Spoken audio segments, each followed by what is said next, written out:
निवडणुकांच्या काळात बंदूक विक्री जोरात, विक्रीसाठी आलेल्या इस्माला खंडणी विरोधी पथकाने केली अटक। निवडणुका जवळ आल्या की अवैध शस्त्र विकणाऱ्या टोळ्या सक्रिय होतात हा इतिहास आहे।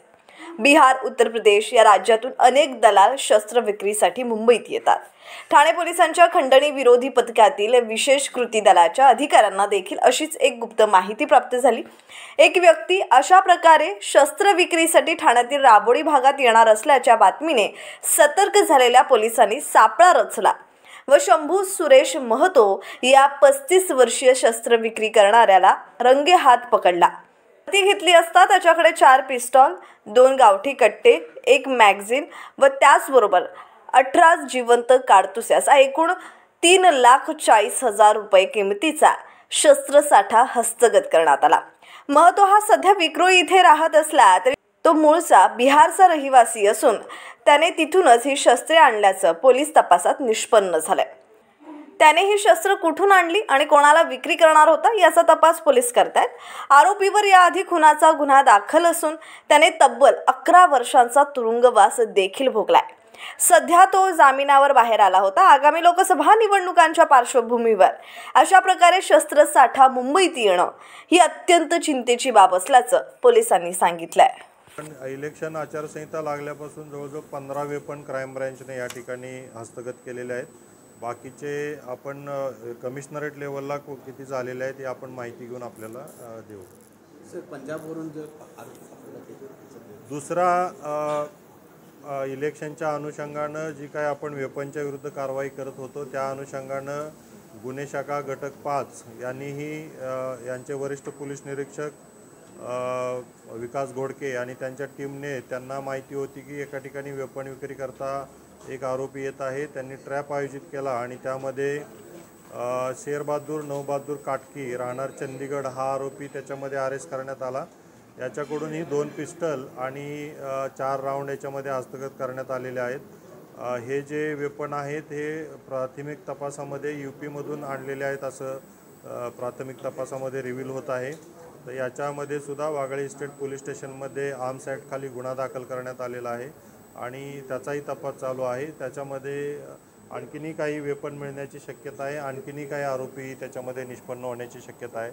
तर अतिशय चांगली कामगिरी या ठिकाणी गुन्हे शाखा घटक 5 वाघळे इस्टेट यांनी या ठिकाणी 2 वेपन हस्तगत केलेले आहेत आणि पुढे तपास चालू आहे। हा कोणाला विकणार होते असं काही माहिती? तोच आता तपास चालू आहे। आपण ट्रॅपमध्ये त्याला अटक केलेला आहे आणि तपासामध्ये या ठिकाणी कोणाला विक्री करण्याकरता आलेला होता, यांनी कुठून आणलेले आहेत हा तपास चालू आहे। तर आशुतोष डुमरे सरांच्याही सूचना होत्या की अवैध शस्त्र विक्री असेल किंवा अवैध शस्त्र साठा असेल याच्यावरती कारवाई पोलीस कमिशनरेटमध्ये करावायची आहे। त्या अनुषंगानं क्राईम ब्रँच ठाणे यांच्या अंतर्गत असणारं खंडणी विरोधी पथक आणि विशेष कृती दलचे सहाय्यक पोलीस आयुक्त शेखर बागडे आणि त्यांची पूर्ण team PI Vanita Patil madam, API टरमाळे साहेब, API गोरे साहेब, PSI राठोड साहेब आणि त्यांची पूर्ण टीम यांना एक इन्फॉर्मेशन होती की राबोडीच्या हद्दीमध्ये वेपन विक्री करता एक आरोपी येत आहे। त्या अनुषंगानं त्यांनी ट्रॅप आयोजित केला। त्या ट्रॅपमध्ये शंभू सुरेश महतो वय वर्ष 35 हा आता राहतो विक्रोळीचा पण मूळचा राहणारा आहे बिहारचा। तर या ठिकाणी ट्रॅप झालेला होता। त्यामध्ये आपल्याला जवळजवळ 4 पिस्टल, 2 गावठी कट्टे, 1 मॅगझिन आणि 18 जिवंत काडतुसे त्या ठिकाणी हस्तगत करण्यात आली।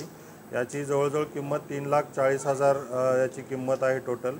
आणि याच्यामध्ये आता पुढेही याच्यामध्ये हे वेपन आणले कुठून आणि या ठिकाणी विक्री करण्यासाठी कोणाला आले होते याचा तपास चालू आहे। प्राथमिक माहितीमध्ये असं कळतं की बिहारमधून वेपन आणलेले होते।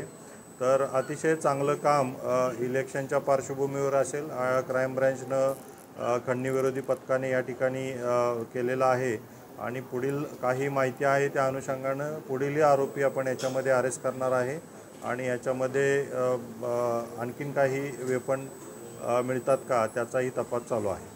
बॅकग्राऊंड काय आरोपी?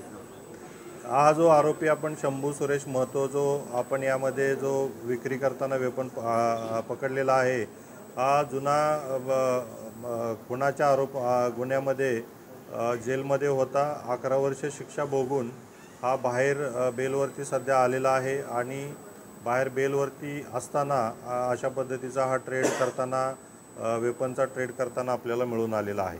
त्या हत्यारमध्ये नॉट फॉर सेल फक्त आर्मी असं काय उल्लेख करण्यात आलेला नाही, ह्यामध्ये हे जे आहे ते हँडमेड वेपन आहे. त्याच्यामध्ये असा कुठल्या पद्धतीचं आपण निष्कर्ष काढू शकत नाही.